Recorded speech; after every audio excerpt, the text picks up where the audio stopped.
गांव के किनारे एक पुराना कच्चा घर था जिसके आंगन में एक मजबूत खूंटा गड़ा था। उसी खूंटे से बंधी रहती थी रामप्पा की सबसे प्यारी गाय। वह सफेद रंग की, बड़ी शांत और सीधी सादी थी। उसकी आंखों में अजीब सी मासूमियत थी, जैसे वह अपने मालिक की हर बात समझती हो। लेकिन इस गाय की सबसे अनोखी बात यह थी कि रामप्पा उसे गाय नहीं बल्कि भैंस कहकर पुकारते थे। अरे मेरी भैंस, इधर आ। भैंस, चारा खा ले। जो भी पहली बार सुनता वह चौंक जाता।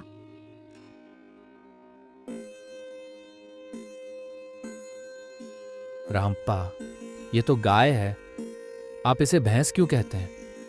रामप्पा बस मुस्कुरा देते। उनकी आंखों में हल्की शरारत और गहरी समझ झलकती।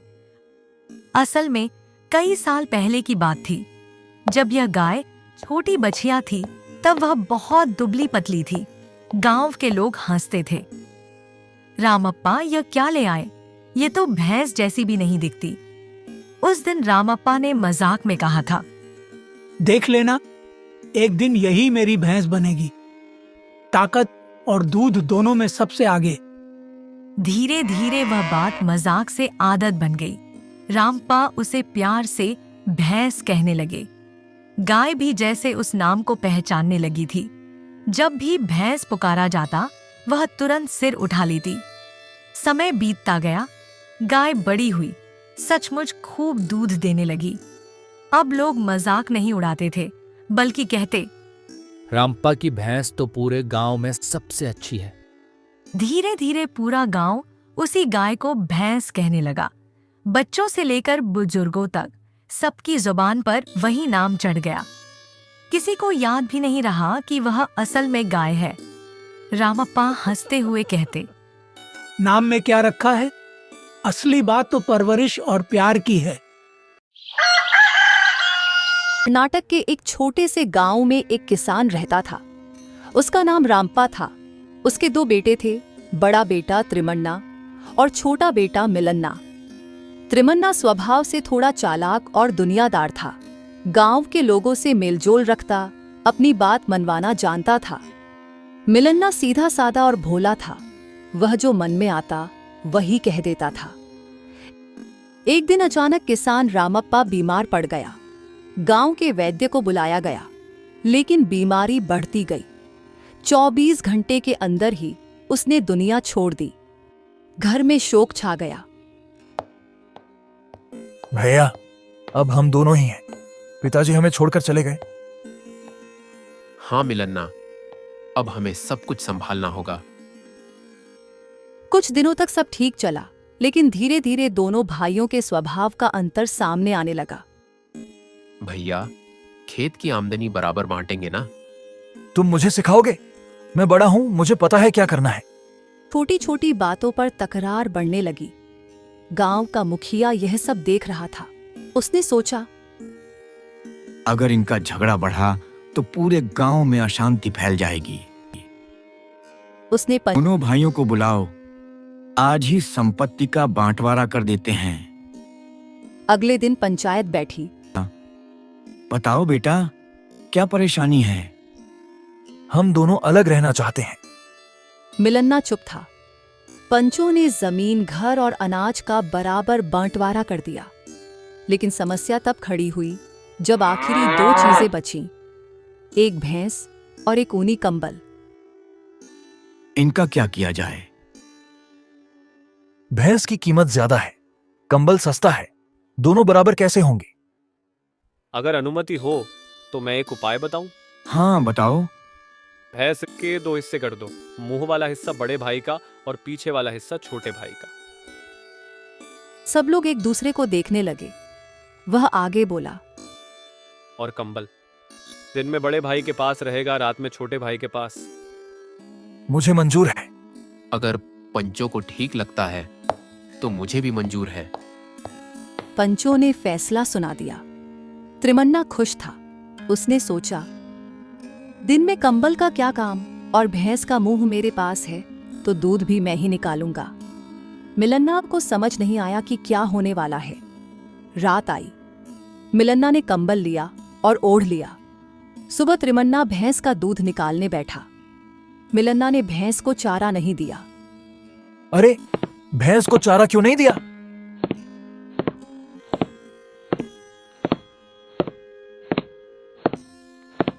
भैया, मुंह आपका है, चारा देना भी आपका काम है। ये क्या बेहुदा बात है? पंचों का फैसला है भैया। त्रिमन्ना झुंझलाकर खुद चारा डालने लगा। शाम को जब मिलन्ना दूध निकालने बैठा तो त्रिमन्ना ने भैंस के मुंह पर डंडा मारना शुरू कर दिया। भैंस ने पिछली टांग से जोरदार लात मारी। दूध की बाल्टी दूर जा गिरी। मैं अपने हिस्से के मुंह पर जो चाहूं करूं, तुम्हें क्या? मिलन्ना चुप हो गया। धीरे धीरे यह अन्याय बढ़ने लगा। भैंस वाले फैसले के बाद गांव का माहौल बदल गया था। हर गली, हर आंगन में बस एक ही चर्चा थी, रामप्पा के दोनों बेटों का झगड़ा। शाम का समय था। गांव की चौपाल पर अरे भाई, भैंस को भी कोई हिस्सों में बांटता है क्या? पंचों ने भी अजीब फैसला कर दिया। फैसला गलत नहीं, लालच गलत है। किसका लालच? त्रिमन्ना का। वह चालाक है। उसे लगा मुंह उसका है तो सारा फायदा उसी का होगा। घर के आंगन की बातें। उधर पास के एक घर सुना है कल फिर मिलन्ना को लात लगी। बेचारा सीधा है, कभी ऊंची आवाज तक नहीं करता। और त्रिमन्ना, वह तो दिन ब दिन घमंडी होता जा रहा है।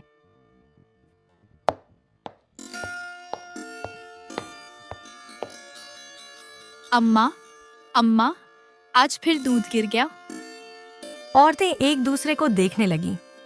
सुबह त्रिमन्ना फिर चिल्लाया, अरे मिलन्ना, चारा क्यों नहीं रखा?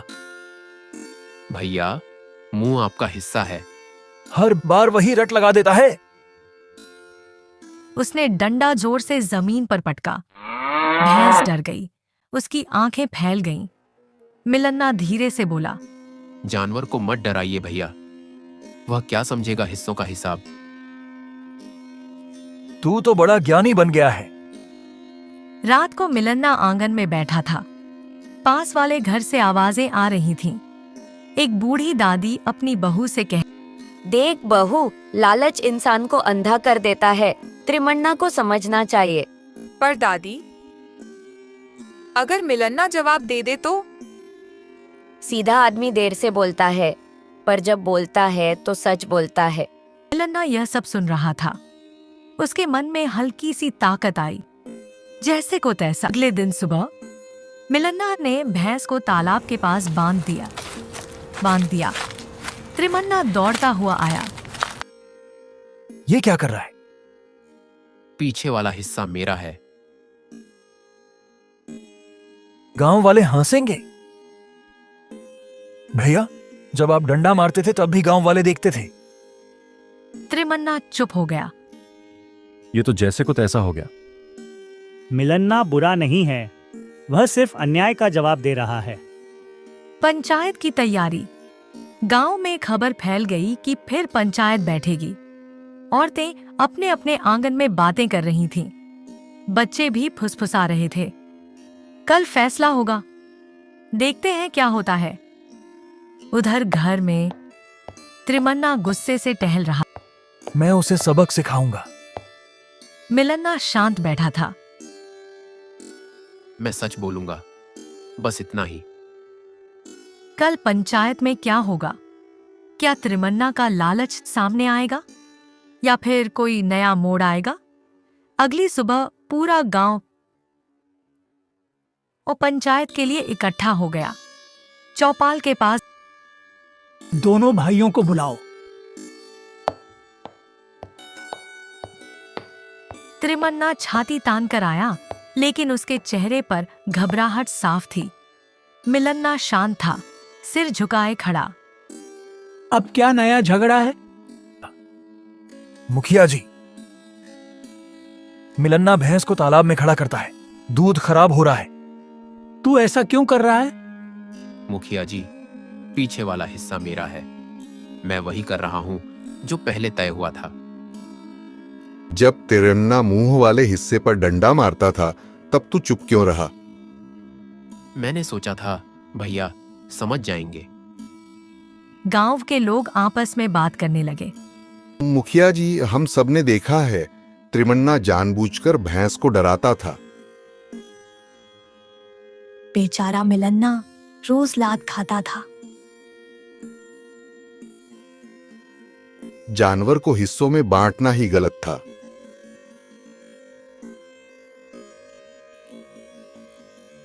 सब मेरे खिलाफ हो गए हो। चुप रहो, पंचायत में ऊंची आवाज नहीं। त्रिमन्ना, तू सच सच बता, क्या तूने भैंस के मुंह पर डंडा मार? मेरा हिस्सा था। हिस्सा था, पर अत्याचार करने का अधिकार नहीं। मुखिया ने पंचों से सलाह की। हमसे गलती हुई थी।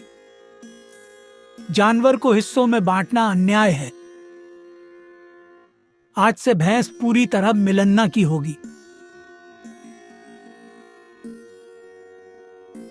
त्रिमन्ना हक्का बक्का रह गया। ये अन्याय है। अन्याय तब था जब तू लालच में अंधा हो गया था। लालच का यही अंजाम होता है। मिलन्ना ने सहकर भी सच का साथ दिया। त्रिमन्ना पहली बार खुद को अकेला महसूस कर रहा था। उधर मिलन्ना ने भैंस को प्यार से सहलाया। अब तुझे कोई नहीं सताएगा। कुछ ही दिनों में भैंस फिर से स्वस्थ हो गई। दूध बढ़ गया।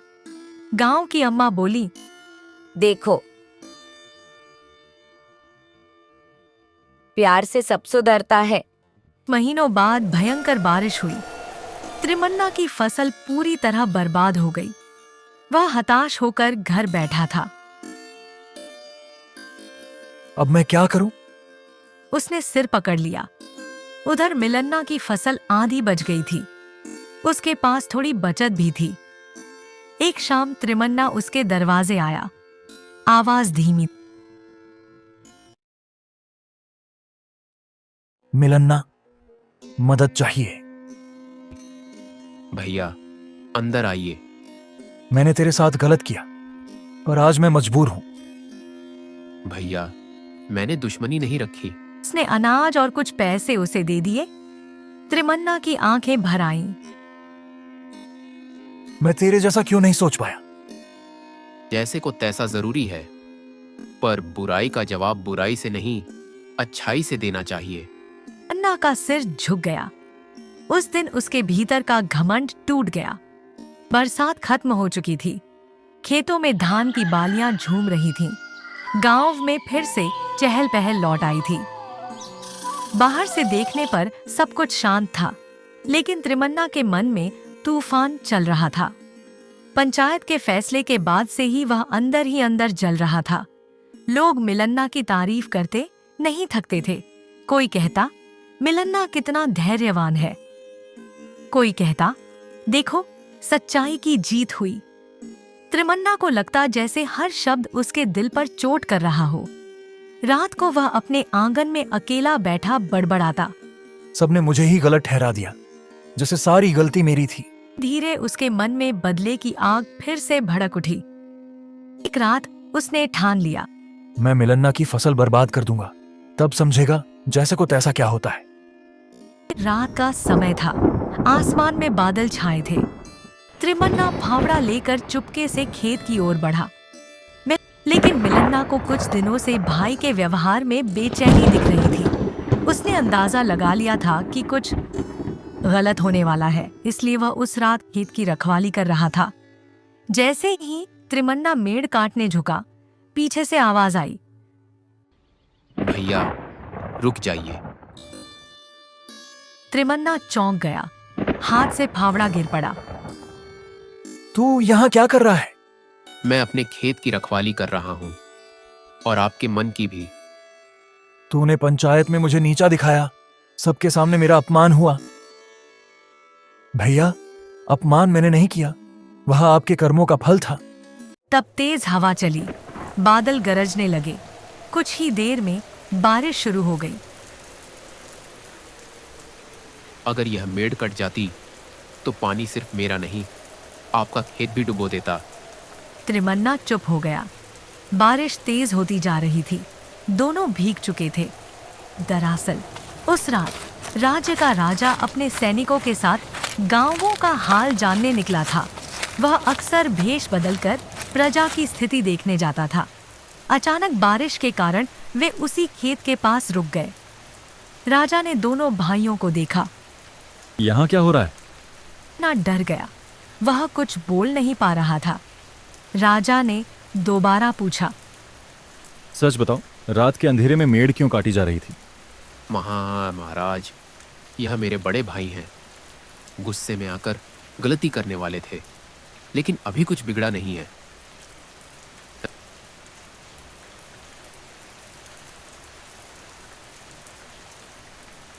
क्या यह सत्य है? त्रिमन्ना के पास झूठ बोलने का साहस नहीं था। उसने सिर झुका लिया। हाँ महाराज, मैं बदला लेना चाहता था।